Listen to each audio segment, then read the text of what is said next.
গভীর রাত পার এখনো করুণাময়ী সৌরভ গাঙ্গুলি ক্রিকেট কোচিং ক্যাম্পের সামনে ধর্ণা মঞ্চে অবস্থান বিক্ষোভ চলছে 2022 প্রাথমিক টেট পাস ডিএলএড ঐক্য মঞ্চের। চাকরি প্রার্থীদের অভিযোগ সরকারের সদিচ্ছার অভাবেই তাদের নিয়োগ আটকে রয়েছে জানিয়ে শনিবার ফের ক্ষোভ উগরে দেন 2022 টেট পাস চাকরি প্রার্থীরা। শহরের রাজপথ জুড়ে চাকরি প্রার্থীরা ধর্ণা দিচ্ছেন। শহরের রাজপথ যেন ধর্ণা মঞ্চে পরিণত হচ্ছে। মত ওয়াকিবহাল মহলে।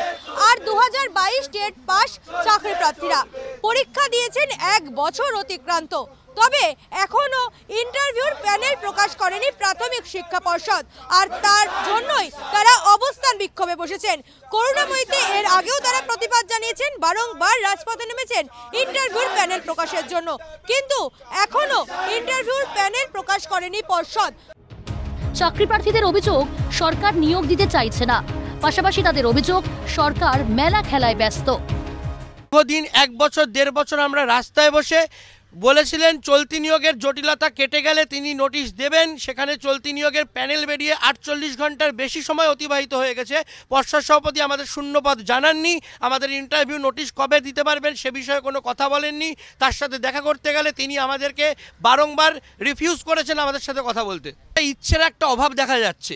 সরকারের যদি সদিচ্ছে থাকে, পর্ষদ সভাপতি বলেছেন ওনার কাছে 50,000 শূন্যপদ রয়েছে, ওনাকে সুযোগ দেওয়া হলে উনি 1 মাসের মধ্যে উনি পুরো নিয়োগ প্রক্রিয়া সম্পন্ন করতে পারেন, কিন্তু তিনি করছেন না, কারণ এখানে ওনার ইচ্ছের অভাব রয়েছে।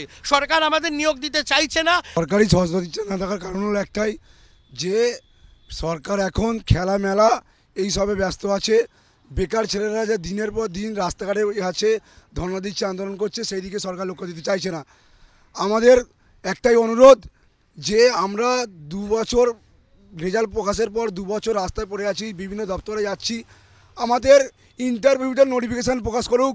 ন্যূনতম 50,000 যে শূন্যপদ আছে সেই শূন্যপদ দিয়ে আমাদের ইন্টারভিউ নোটিফিকেশন। সরকার সমস্ত কিছু করতে পারছে, সমস্ত কিছু হচ্ছে, কিন্তু শুধুমাত্র হচ্ছে না টিচার্স নিয়োগ।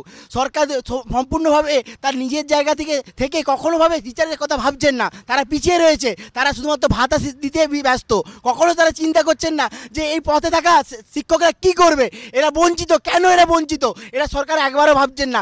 আমরা আজকে এতদিন ধরে দীর্ঘ 5 বছর ধরে আমরা বঞ্চিত রয়েছি। আমাদের সরকার এটা ভেবে দেখা উচিত যে আমরা কতদিন এইভাবে রাস্তায় কাটাবো, আমরা কেন এই ধর্ণা মঞ্চে আসবো, আমরা কেন আন্দোলন করব, এটা সরকারের অবশ্যই আমাদের চিন্তা ভাবনা করা দরকার। বিগত কয়েক বছর ধরেই শহরের নানা প্রান্তে হকের চাকরির দাবিতে বিক্ষোভ করছেন বিভিন্ন বিভাগের চাকরি প্রার্থীরা, কিন্তু একের পর একদিন কেটে গেলেও এখনো অধরাই তাদের নিয়োগের ভবিষ্যৎ। বঞ্চনার অভিযোগ তুলে রাজ্যের মুখ্যমন্ত্রী যখন রেড রোডে অবস্থান করছেন, তখন তার সরকারের বিরুদ্ধেই একরাশ অভিযোগ তুলে রাস্তায় চাকরি প্রার্থীরা। কবে মিলবে নিয়োগ? নানা মহলে এই প্রশ্নটা উঠলেও উত্তর আপাতত অধরাই। ক্যামেরায় নিখিল দাসের সঙ্গে রেশমি দাসের রিপোর্ট, ক্যালকাটা নিউজ।